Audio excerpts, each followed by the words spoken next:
Students, कल हमने lesson start किया था माइक्रो ऑर्गेनिजम्स फ्रेंड एंड फो, सूक्ष्म जीव दोस्त एवं दुश्मन। तो कल हमने माइक्रो ऑर्गेनिजम्स के बारे में पढ़ा था, सूक्ष्म जीव के बारे में, कि वो इतने छोटे होते हैं कि उनको हम नंगी आंखों से नहीं देख सकते। उसके लिए हमको सूक्ष्म जीवी यंत्र की ज़रूरत होती है। इसके अलावा हमने कल रीड आउट किया था कि जो सूक्ष्म जीव होते हैं उनसे हमको कई प्रकार की बीमारियाँ भी होती हैं।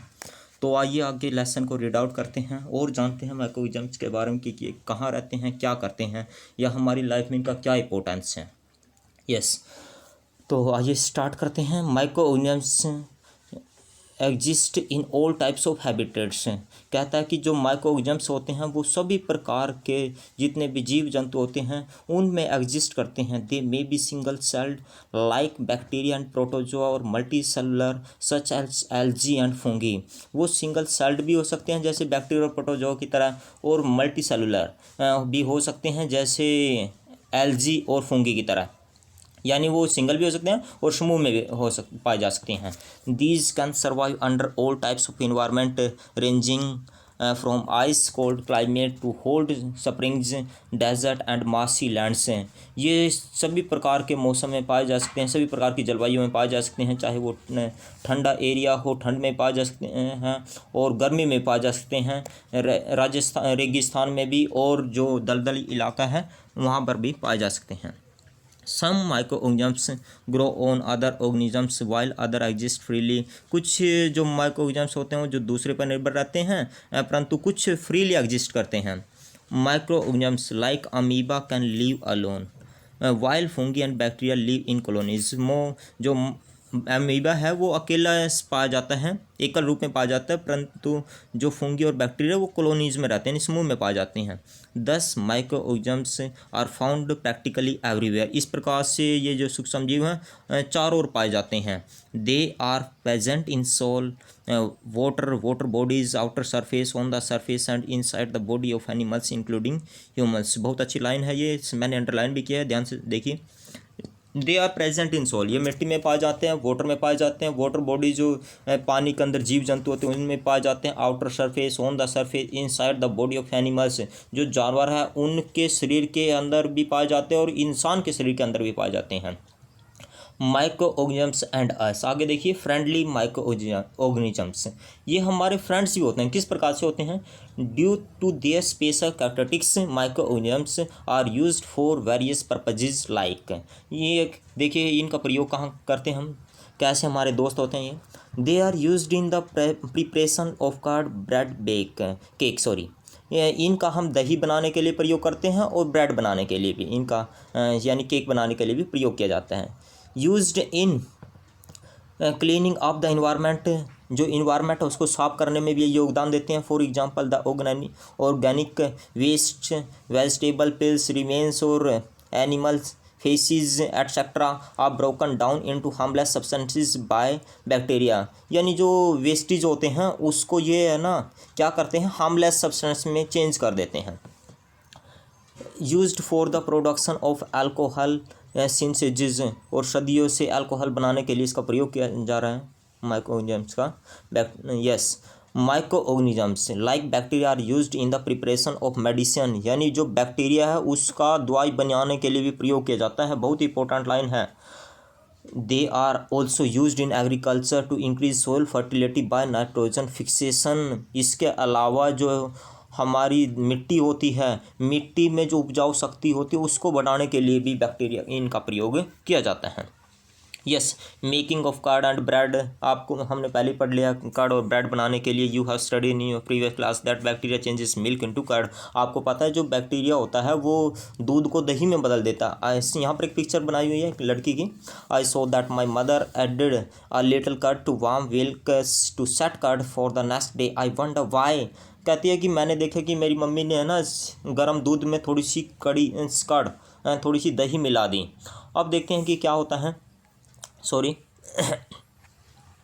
Yes, curd contains several microorganisms mainly the bacterium lactobacillus lactobacillus which promotes the formation of curd. They start growing in milk and convert milk into curd. यहाँ पर बताता है कि ये जो लैक्टोबैसिलस होता है, ये जो जीवाणु होता है, ये क्या करता है, उसको जो दूध होता है, दूध को दही में चेंज कर देता है. Bacteria are also involve in the making of cheese, pickles and many other food items. इसके अलावा इनका प्रयोग चीज़ बनाने के लिए, पनीर बनाने के लिए, पिकल्स अचार बनाने के लिए, दूसरे आइटम जो भोजन के आइटम हैं उनके लिए भी प्रयोग किया जाता है. An important ingredient of idlis and bhaturas is curd. Can you guess why. यहाँ पर एक पिक्चर दी हुई है, ये देख लेना, आप इसको पढ़ लेना, रीड आउट कर लेना. इसमें बताया कि किस प्रकार से हम इसका प्रयोग करते हैं बैक्टीरिया का. Yes, commercial use for micro organisms. Commercial use, वाणिज्यिक यूज इसका. Micro organisms are used for the large scale production of alcohol, wine and acetic acid, vinegar. इसका प्रयोग हम अल्कोहल बनाने के लिए, शराब बनाने के लिए या सिरका बनाने के लिए भी हम इनका प्रयोग करते हैं. फॉर एग्जांपल एक्टोबैक्टर एंटीज बैक्टीरिया.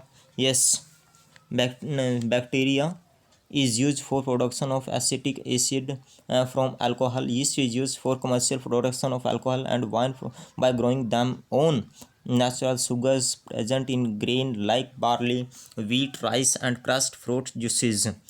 तो देखिए यहाँ पर क्या कहता है कि जो यीस्ट है, जिसका प्रयोग हम अल्कोहल बनाने के लिए, शराब बनाने के लिए प्रयोग करते हैं. इसके अलावा हाँ और हम क्या चीज़ यूज़ करते हैं वाइन में, जैसे बार्ली होता है, जौ होता है, वीट होता है, चावल होता है, और इसके अलावा जो फलों के जूस होते हैं उसका प्रयोग करते हैं. इसको आप पढ़ लेना. This is the small of alcohol as used has been converted into alcohol by yeast. ये जो वाइन है उसको अल्कोहल बनाने के लिए, वाइन बनाने के लिए बताया गया कैसे प्रकार से चेंज करते हैं. दिस प्रोसेस ऑफ, आगे देखते हैं, this process of conversion of sugar into alcohol is known as fermentation. Louis Pasteur discovered fermentation in 1857. आगे देखते हैं, इंपॉर्टेंट है जो medical uses of micro organisms. सूक्ष्म जीवों का मेडिकल में प्रयोग. Whenever you are sick the doctor may give you antibiotic tablets, capsules और पेनिसिलिन इंजेक्शंस.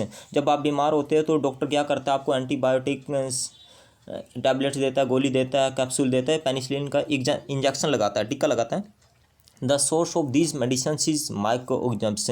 यानी ये जो मेडिसिन है ये माइक्रो ऑर्गेनिजम्स से, सूक्ष्म जीवों से बनती है. दिस मेडिसिन किल और stop the growth of the disease causing micro organisms. ये क्या करती हैं, जो डिजीज कोजिंग माइक्रो ऑर्गेनिजम्स होते हैं उनको रोकती है. Such medicines are called antibiotics. इनको हम एंटीबायोटिक्स कहते हैं. जैसे anti against biotic living these days a number of antibiotics are being produced. आज कल आपको कई प्रकार की एंटीबायोटिक्स मिल जाएंगी फ्रॉम बैक्टीरिया एंड फंगी. इसमें देखिए आपके स्ट्रेप्टोमाइसिन है, टेट्रासाइक्लिन है एंड एरिथ्रोमाइसिन, ये हैं. यस, तो इनका हम प्रयोग करते हैं. सॉरी, बैक्टीरियसिन एक और है. Are some of the commonly common antibiotics which are made from fungi and bacteria. The antibiotics are manufactured by growing specific microorganisms and are used to cure a variety of diseases. तो इनका हम जो micro organisms हैं, इनका हम जो बीमारियां उनसे बचाव के लिए इनका प्रयोग करते हैं दवाई बनाने में. Alexander Fleming discovered. Alexander Fleming ने डिस्कवर किया था antibiotic called penicillin in 1929. Penicillin का में इन्होंने पेनिसिलिन की खोज की थी अलेक्जेंडर फ्लेमिंग ने 1929 में. Penicillin is being used for curing many disease. इसका हम कई प्रकार से प्रयोग करते हैं पेनिसिलिन का कई बीमारी से बचाव के लिए. Antibiotics are even mixed with the feed of livestocks and poultry to check microbial infection in animals. They are also use to control many plant disease. तो यहाँ पर कहता है कि जो भोजन जो जानवर हैं उनके बचाव के लिए या फिर जो प्लांट्स हैं उनको डिजीज से बचाने के लिए भी हम इनका प्रयोग करते हैं.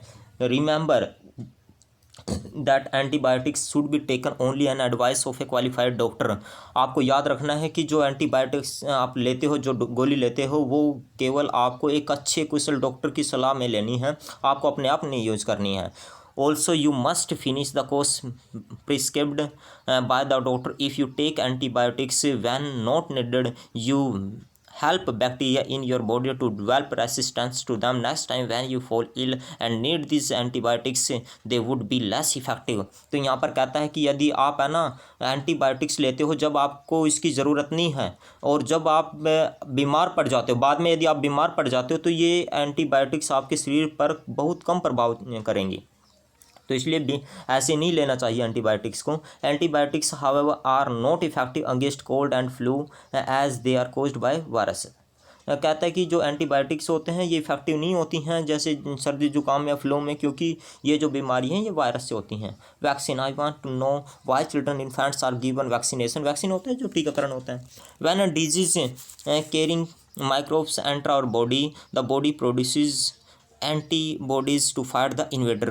कहता है कि जो अब हमारे शरीर में जो डिजीज कैरिंग माइक्रोब्स होते हैं, सूक्ष्म जीव एंटर करते हैं, तो हमारे जो शरीर होता है वो एंटीबॉडीज़ क्रिएट करता है उनसे लड़ने के लिए। Yes, the body also remembers how to fight the microbe if it enters again.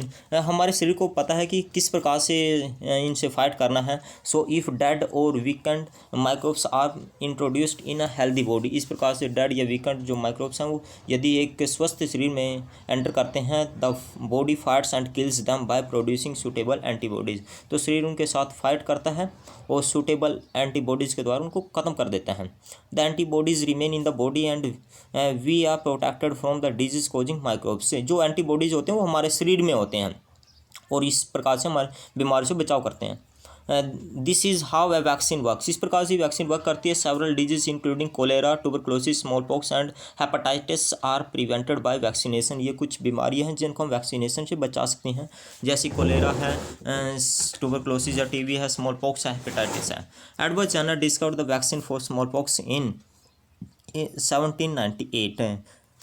Edward Jenner ने वैक्सीन का प्रयोग वैक्सीन का डिस्कवर किया था जो स्मॉल पॉक्स की वैक्सीन है 1798 में।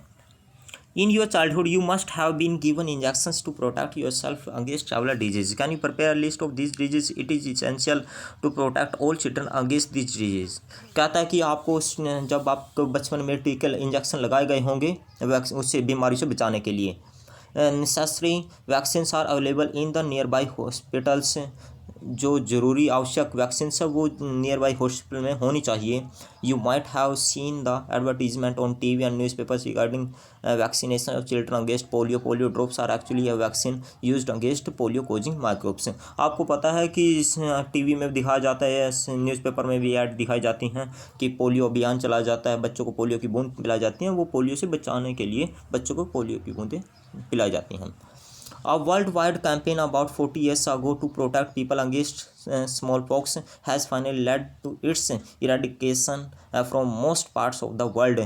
40 साल पहले एक अभियान चला गया था पूरे विश्व स्तर पर, पूरे संसार में, जो स्मॉल पॉक्स की बीमारी थी उसको दूर करने के लिए, उसको मिटाने के लिए। This days vaccines are made on a large scale. आज जो वैक्सीन्स है वो बहुत बड़े स्तर पर प्रयोग की जाती हैं, बहुत बड़ी संख्या में प्रयोग की जाती हैं from microorganisms to prevent several disease in human and other animals. Increasing soil fertility. इसके अलावा देखिए किस प्रकार से हम हमारा यानी बैक्टीरिया हैं, यानी जो माइक्रोऑर्गेनिज्म्स है, सूक्ष्म जीव, वो हमारे दोस्त भी हैं, हमारी किस प्रकार से हेल्प भी करते हैं। तो आगे देखते हैं, कहता है कि ये सोल फर्टिलिटी भी बढ़ाते हैं। ये भी हमने पहले पढ़ा है कि ये मिट्टी की उपजाऊ शक्ति बढ़ाते हैं। Some of the bacteria and blue green algae have the ability to increase soil with nitrogen and increase fertility. कहता है कि इससे क्या होता है कि ये जो हमारी सोल है उसमें नाइट्रोजन को इंक्रीज करते हैं और इससे हमारी जो सोइल है उसकी फर्टिलिटी यानी उपजाऊ शक्ति बढ़ती है। सर्च microorganisms are called nitrogen fixers and process is called nitrogen fixation. You have already studied in your previous class about rhizobium. It is involved in the fixation of nitrogen pulses.